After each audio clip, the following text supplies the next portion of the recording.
हे गणपति महाराज, थोड़ी मदद कीजिए ना माधव को मनाने में।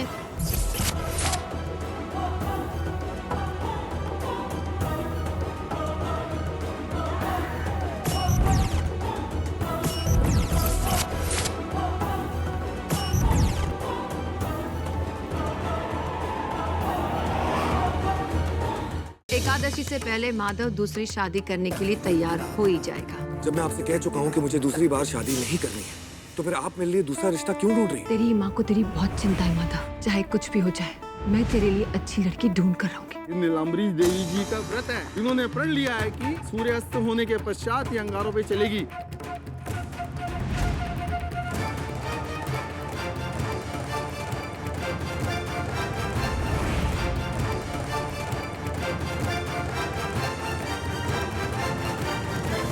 माँ, ये क्या कर रही हो? नीलाम्बरी देवी जी का व्रत है। इन्होंने प्रण लिया है कि सूर्यास्त होने के पश्चात ये अंगारों पे चलेगी। सुना है माधव बाबू की दूसरी शादी करने के लिए ये इतनी कड़ी तपस्या कर रही है। माँ, ये क्या कर रही हो? हे जल देवता, बड़ी माँ ने कहा है कि अगर माधव से शादी करनी है तो उसके लिए यहाँ से एक फूल तोड़कर भगवान के चरणों में अर्पित करना होगा। उससे माधव हमेशा खुश रहेगा और ठीक रहेगा। और आप तो जानते हो ना कि उसकी ये बाबरी बुश माधव के लिए कुछ भी कर सकती है।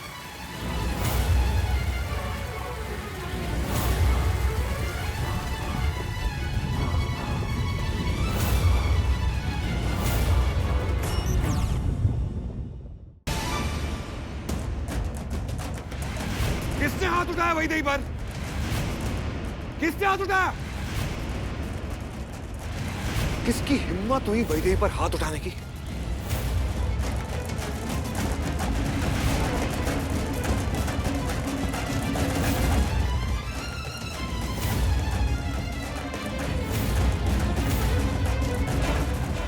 अभी तो कहानी की शुरुआत हुई है दामद जी। आगे आगे देखिए होता है क्या। उस भिखारन ने नीलाम्बरी ठाकुर को टक्कर दी। उस माधव की दोस्त को इस घर से बाहर निकालने के लिए मुझे मेरा ब्रह्मास्त्र निकालना पड़ेगा।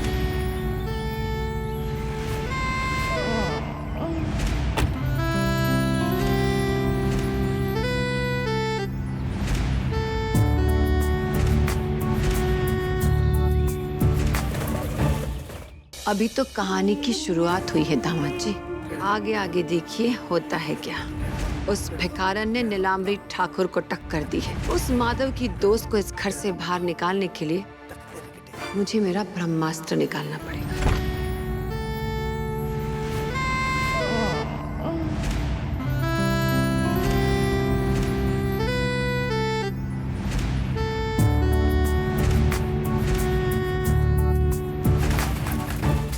माधव को अपने वश में करना इतना आसान नहीं है। तुम्हें बहुत मेहनत करनी पड़ेगी। आप चिंता मत कीजिए। अब आपने जो सोचा है आज से वैसा ही होगा जैसा आज हुआ था, जो आपने सोचा था। चित्रा की बार बार याद दिलाने से माधव के मन में चित्रा की जगह कहीं और पक्की ना हो जाए। नीलाम्बरी का कभी कोई वार खाली नहीं जाता। माधव को चित्रा की याद दिलाना जरूरी है, क्योंकि चित्रा की यादों की मिट्टी वो गंवार लड़की धीरे धीरे साफ करती जा रही है। ये काजल तुम्हें तुम्हारी आंखों में नहीं, तुम्हारे हाथों से माधव के गाल पर लगाना है। फिर देखना माधव तुम्हारे प्यार में ऐसा पागल हो जाएगा, ऐसा पागल हो जाएगा कि बस।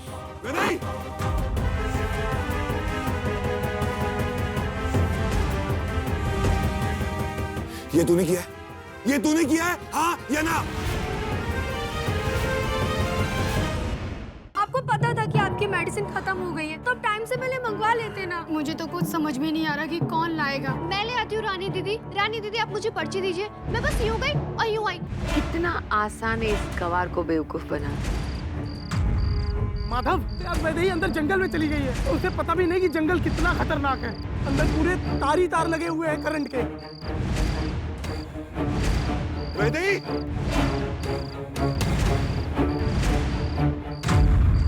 आपको पता था कि आपकी मेडिसिन खत्म हो गई है, तो अब टाइम से पहले मंगवा लेते ना। मुझे तो कुछ समझ में नहीं आ रहा कि कौन लाएगा। मैं ले आती हूँ रानी दीदी। रानी दीदी, आप मुझे पर्ची दीजिए। मैं बस यूँ गई और यूँ आई। कितना आसान है इस गंवार को बेवकूफ बनाना। माधव यार वैदेही अंदर जंगल में चली गई है। उसे पता भी नहीं कि जंगल कितना खतरनाक है। अंदर पूरे तार ही तार लगे हुए हैं करंट के। वैदेही,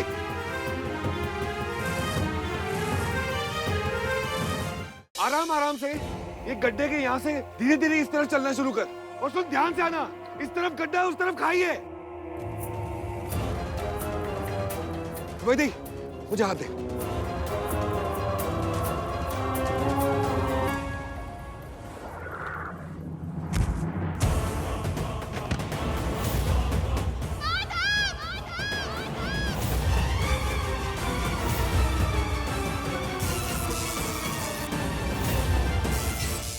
जब मैं माधव के साथ थी हम क्लोज आने ही वाले थे तो ये फोन पे फोन करे जा रहा था। मैंने अपने फोन को हाथ तक नहीं लगाया। देखिए आप।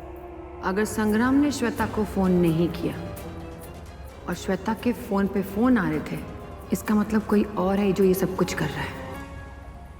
कौन है वो जो मेरे बने बनाए प्लान को चौपट करना चाहता है?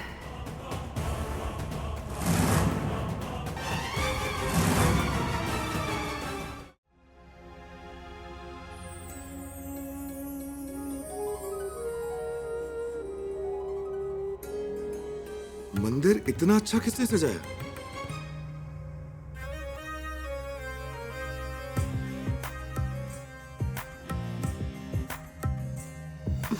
माधव प्लीज मुझे इतना एम्बैरेस मत करो। I mean, इतना शर्मिंदा मत करो।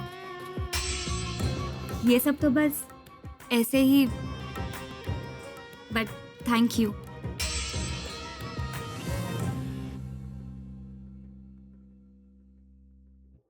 वैदेही, माधव का ना सर दुख रहा है, तू जल्दी से ना अदरक वाली चाय बना दे। हाँ, चाय नहीं बड़ी माँ, भजन। मेरे दोस्त को ना इस वक्त भजन की जरूरत है। आप देखना, वो थोड़ा पूजा पाठ करेगा ना तो उसके सर का क्या हर तरह का दर्द छूमंतर हो जाएगा। वैदेही, तुम सही कह रही हो। तुम माधव की बचपन की दोस्त हो, तुम्हें सब कुछ पता है कि बैंगन खाने से माधव को तकलीफ होती है, भजन सुनने से माधव का दर्द चला जाता है। लेकिन अब ऐसा नहीं है। तुम्हें अगर माधव के लिए चाय नहीं बनानी तो कोई बात नहीं, मैं अपने बेटे के लिए चाय बना देती हूँ। नहीं नहीं नहीं नहीं बड़ी माँ, मेरे रहते हुए आप क्यों करेंगे? आप रहने दीजिए, मैं बनाती हूँ।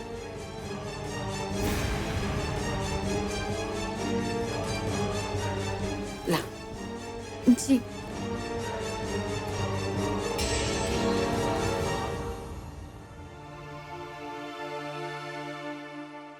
बहुत अच्छा सजाया है। तुम एक सच्ची भक्त के साथ एक सच्ची कलाकार भी हो। You're God gifted with creativity. Madhav, Shweta तो बचपन से ही सर्वगुण संपन्न है। ओह गॉड, प्लीज आप लोग मेरी इतनी तारीफ मत कीजिए। मैंने ऐसा भी कुछ नहीं किया है। देखा, इसका स्वभाव कितना सरल है, किसी भी बात का उसे श्रेय भी नहीं लेना है।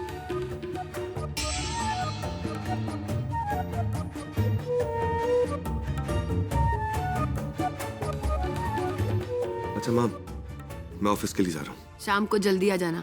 कुछ पंडित काशी जा रहे थे तो रास्ते में वो हमारे घर पे रुक के भोजन करेंगे। मैं चाहती हूँ तुम भी वहीं रहो। माँ, ब्राह्मण भोज अकेले इतने अच्छे से संभाल लेती हैं, मेरी क्या जरूरत है? ये वही पंडित है माधव जिन्होंने तुम्हारी और चित्रा की कुंडली मिलाई थी। तुम उनसे मिलना नहीं चाहोगे? मैं मिलना चाहूंगा, आ जाऊंगा टाइम से। चलता हूँ।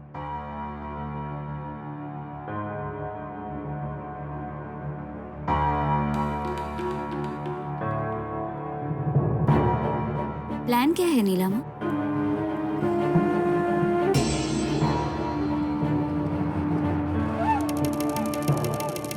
अरे माधव कहाँ चला गया? अरे वो तो ऑफिस चला गया।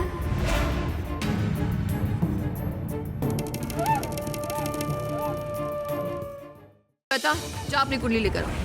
पंडित जी, ये कुंडली माधव की कुंडली के साथ मिलाई और बताइए कि ये लड़की माधव के लिए उचित है या नहीं। अरे वाह, इसे कहते हैं राम मिलाई जोड़ी। 36 के 36 गुण मिल रहे हैं। इनका विवाह अति शीघ्र हो जाना चाहिए। हे शिव जी, आप मेरे साथ ऐसा नहीं कर सकते। आपको मेरे ग्रहों की दशा बदलनी ही होगी। ओम नमः शिवाय। कौन बेवकूफ होगा जो तुम्हें अपनी फिल्मों में काम देगा? अरे ओ बेवकूफ डायरेक्टर मैं हूं जी। मैं एक बहुत बड़ी ब्लॉकबस्टर पंजाबी फिल्म बनाने वाला हूं और उसके लिए मैं मैडम को एज ए हीरोइन साइन करने आया हूं। अभी शॉट शुरू करते हैं जी, सब अपनी अपनी पोजीशन ले लो, एक्शन। हाय रब्बा, हमरा खस्सी अभी तक काहे नहीं आया। I like it. अभी जो खस्सी नहीं है वो जस्सी है, जस्सी। ऐसे ही पकड़े हैं। मैं तुम्हें ऐसे उदास नहीं देख सकता। तुम्हारे माँ बाप ने तुम्हें छोड़ क्यों दिया? ये बताओ कि आखिरी बार उनसे बात कब हुई थी? उनका पता बताओ मुझे, मैं उन्हें ढूंढ कर तुमसे मिलाने के लिए यहाँ ले आऊंगा। अनुमान कॉलोनी, गोरेगांव। बहुत बड़ी प्रॉब्लम हो चुकी है। क्या प्रॉब्लम? मामू ने मिश्री से उसकी मॉम डैड का एड्रेस मांगा और मिश्री ने मामू को झूठ-मूठ का एड्रेस दे दिया और अभी मामू मिश्री के मॉम डैड से मिलने गए और मिश्री को साथ लेके गए हैं। अपने बेटे के हर आंसू, हर तकलीफ का बदला लेना है। कबीर, कानून उसे वो सजा नहीं दे पाएगा जिसका वो हकदार है, लेकिन आज एक माँ एक मिसाल कायम करेगी। अपने ही बेटे को अपने हाथों से सजा देगी। अब आपकी पुत्री अहिल्या से प्रेम करते हैं, विवाह करना चाहते हैं। जिसे आप प्रेम कह रहे हैं वो व्यभिचार है, चरित्रहीन है आप। हम यहाँ आपको लेने आए थे और लेकर ही जाएंगे, अब चाहे वो प्रेम पूर्वक हो या बलपूर्वक। ठहरो इंद्र। क्या होगा जब टकराएंगे गौतम ऋषि और देवराज इंद्र?